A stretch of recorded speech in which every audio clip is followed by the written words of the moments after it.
તો એક સરસ મજાનું એક ગામ હતું. હવે આ ગામમાં એક ભાગો હતો. કોને હતું? ભાગો.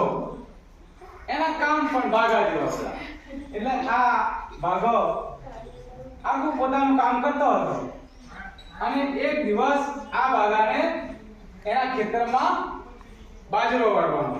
એટલે ભાગો એની ઘરવાળી અને મજૂર 10-12 ખેતરમાં જાય છે અને સરસ મજાનું બાજરો વાળે છે. બાજરો કાપી અને પછી ભાગો બપોર થાય છે. એટલે બપોર થાય છે એટલે ભાગો દાતરડું એનું બાજુ મૂકી અને પછી જમવાનું જમે છે. એ જમતા જમતા ભાગાને થોડું મોડું થાય. બપોરનો એકદમ તડકો પડતો હતો એટલે ભાગો જમીને બેઠો હતો. પછી જમીને પર્યા ગયા પછી ભાગાને થયું ચાલ ને હવે હું ફરી બાજરો કાપવા માટે જાઉં. એટલે ભાગો તો ફટાફટ જાય છે અને જેવું દાંતરડું પકડે છે એટલે આમ કરીને દાંતરડું પકડે છે પણ દાંતરડું તો ભાગાને એટલું ગરમ લાગે છે ભાગાને ચોટી જાય છે. હાય બાપા, મારા દાંતરડાને તો તાવ આવી ગયો છે. શું આવી ગયો છે? તાવ આવી ગયો છે. આ દાંતરડાને કેટલો તાવ આવી ગયો, કેટલું ગરમ થઈ ગયું છે.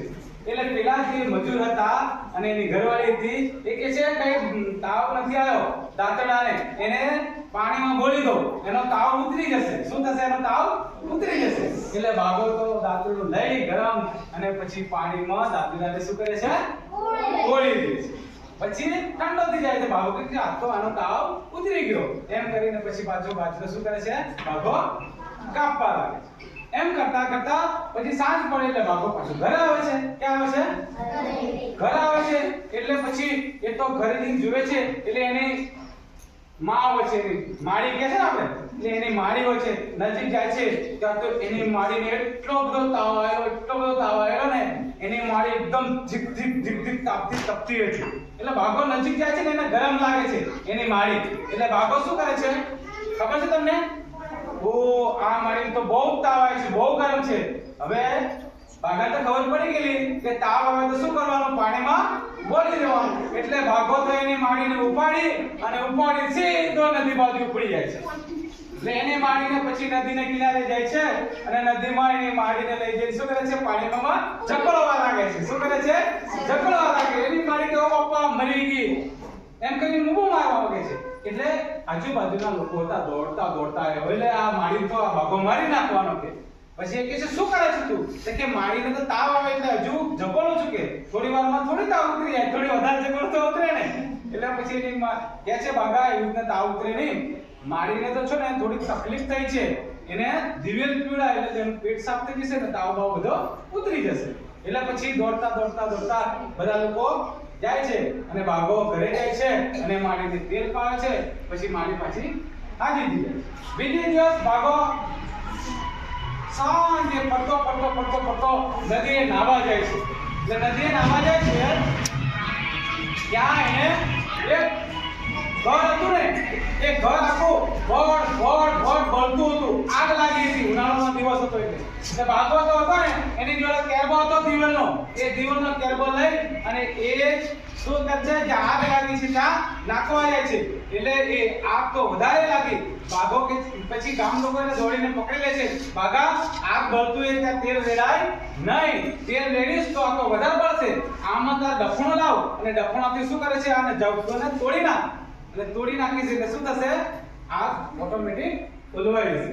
ભાગો કે સારું હવે આમ કરીશ. એટલે ભાગો ફરી ઘેર નહીં આવે છે. બીજી દિવસ ફરી સવારમાં વહેલો ઉઠીને જાય છે નદીએ નાહવા માટે.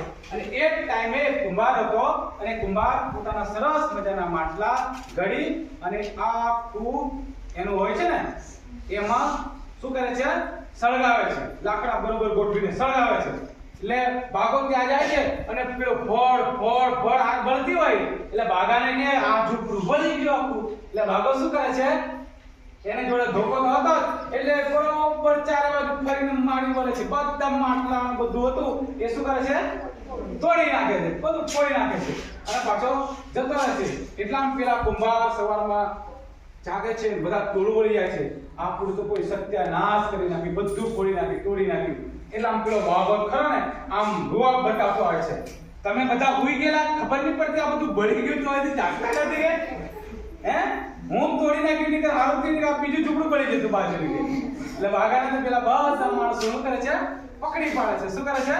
પકડી પાડે છે. એલા ગાંડા બાઘા, તું તો કેટલું મોટું નુકસાન કરી દઉં. આવું કઈ કરાતું હોય એટલે બધા માણસો પકડી અને બાઘાના પાછા રાજા જોડે લઈ જાય. રાજા જોડે જઈને બાઘાની આ બધા લોકો વાત કરે છે. રાજા બધી વાતો સાંભળે અને પછી બાઘાને કહે છે ગાંડા આવું ના કરાય, એનું બધું કેટલું નુકસાન કર્યું. પછી રાજા શું કરે છે? એ કુંભારને થોડું ઘણું એને વળતર આપે છે અને બાઘાને ત્યાંથી દેશ નિકાલ કરી દે છે. બીજા દેશમાં જવાનું કહે છે. બાઘો ત્યાંથી પોતે સવારમાં બધું ભરી અને બીજા દેશમાં જતો રહે છે. અને બીજા દેશમાં પણ આવી બાઘા જેવી વાતો પાછું ત્યાં બીજે દેશમાં પણ ચાલુ કરે છે. હવે આપણે આવતા સેશન એટલે આવતી પ્રાર્થના પાછી બાઘાની બીજી વાતો કહેશું. હો ને? મજા આવી ને?